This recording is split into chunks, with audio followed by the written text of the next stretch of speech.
This episode is powered by Poddecks. Poddecks are unique interview questions and episode starting prompts in the palm of your hand. So whether you're a new podcaster or existing broadcaster looking to grow your audience or get more engagement, you're going to want to check out poddecks.com. Use code CinemaGold for 10% off your first order. Welcome to the Cinema Gold Podcast with your host, Larry Leese. Come join us as Cinema Gold dives into the latest Hollywood films and news.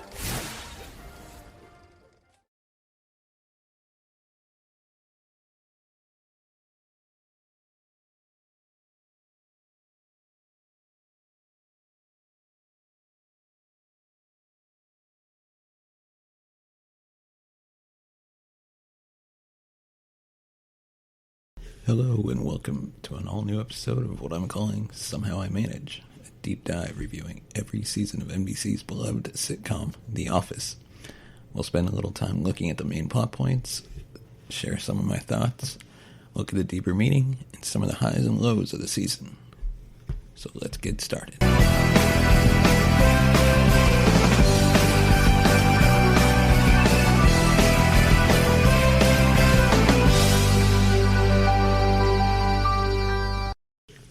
Just a reminder, this episode is sponsored by Audible. Audible provides customers with the world's largest selection of audiobooks, as well as podcasts, exclusive originals, and more. I love listening to audiobooks on the ride to work or at home when I take a break from watching TV. Right now I'm listening to The Office, the untold story, the greatest sitcom of the 2000s. Right now they are offering everyone who signs up a free 30-day trial and free audiobook of their choice. All you have to do is go to audibletrial.com/cinemagold. That's audibletrial.com/cinemagold. Now let's get on with the episode. So season 4, Michael is the primary focus of the season. He was passed over for the job at corporate at the end of the last season. Michael's looking to reconcile his dreams of becoming a successful career man and family man. We get to see the dysfunction of his relationship with Jan, ultimately climaxing in the dinner party. After their breakup, Michael attempts to find success in dating and in his job. The season also shows the arc of Jim and Pam's relationship developing from new and hidden. The other big arc explored in this season is what many would call the Sprinkles saga, which started with Dwight mercy killing Angela's cat Sprinkles and concludes with Angela and Andy engaged and Angela cheating on Andy with Dwight. You may be surprised to see this season only had 14 episodes, and that was due to the writer's strike that took place and really did a number on the show. This leads me to wonder what was cut from the episodes. This is a show about characters. I love stories about character growth. The Office does it pretty well. Not always. There are some inconsistencies with Michael due to the various amount of writers that write for that part. But overall, we see some really good stuff in this season. First, we get to see Pam, JM, PBJ, Jimothy, Pamela, whatever you want to call them. We get to see them have a full dating arc in this one 14-episode season.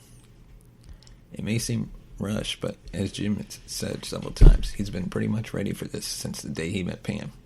He slow played from the very beginning for so long due to Pam being with Roy. Then the flip-flopping happened in season 3.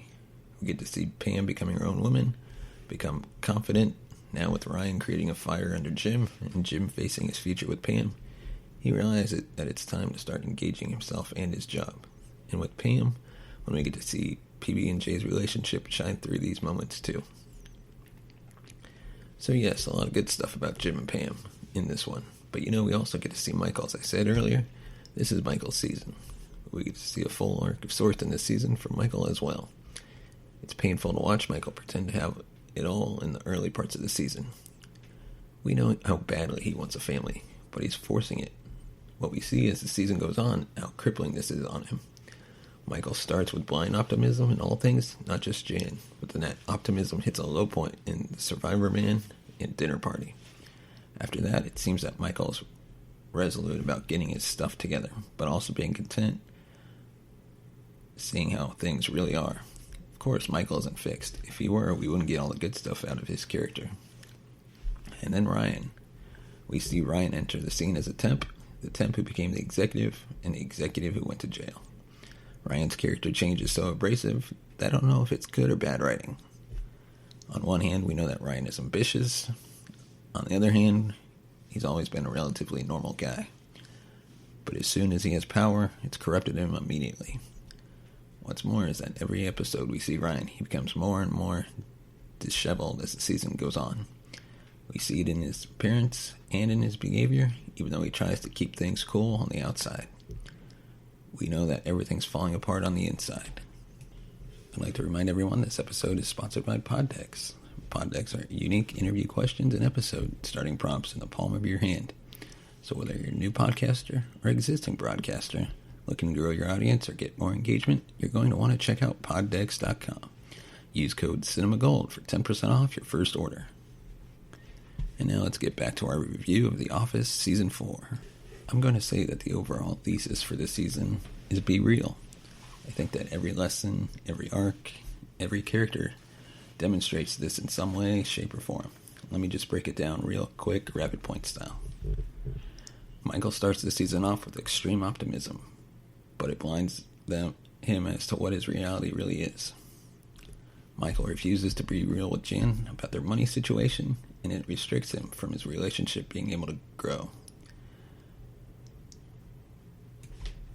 Clearly living in a fantasy world if she thinks she belongs with Michael Scott. This isn't the picket fence like she's been dreaming of, but she's doing her best to pretend it is. Dwight's lack of openness stops him from truly bonding with Jim during one of his most down times. Along with Ryan's promotion came foolish spending, a drug habit, and criminally fraudulent action, all of which he kept concealed. Angela is clearly not being real with Andy, even accepting a marriage proposal that we know is bound to fail. And Jim and Pam are the exemplary characters of the season. Their realness and their relationship is a key driver in the success and the happiness of the relationship. Jim willing to face who he is and how he's perceived by his management is what drives him to actually grow up. And Pam's willingness to face that she hasn't pursued her passions has finally driven her to follow her creativity. Overall, the message we walk away from the season with is be real with who we are, where we are. Be real with each other and with what we want. If we do that, it enables us to grow as characters in our own life. If we don't do that, we're fated to just repeat cycles. The Dundie for worst cold opening of Season 4 goes to Job Fair. It's hardly a cold opening, not even worth speaking more on it. The Dundie for best cold opening of Season 4 goes to Fun Run. Something about this cold opening that does it for me. I'm always smiling when I watch it and laugh when Michael hits Meredith with his car.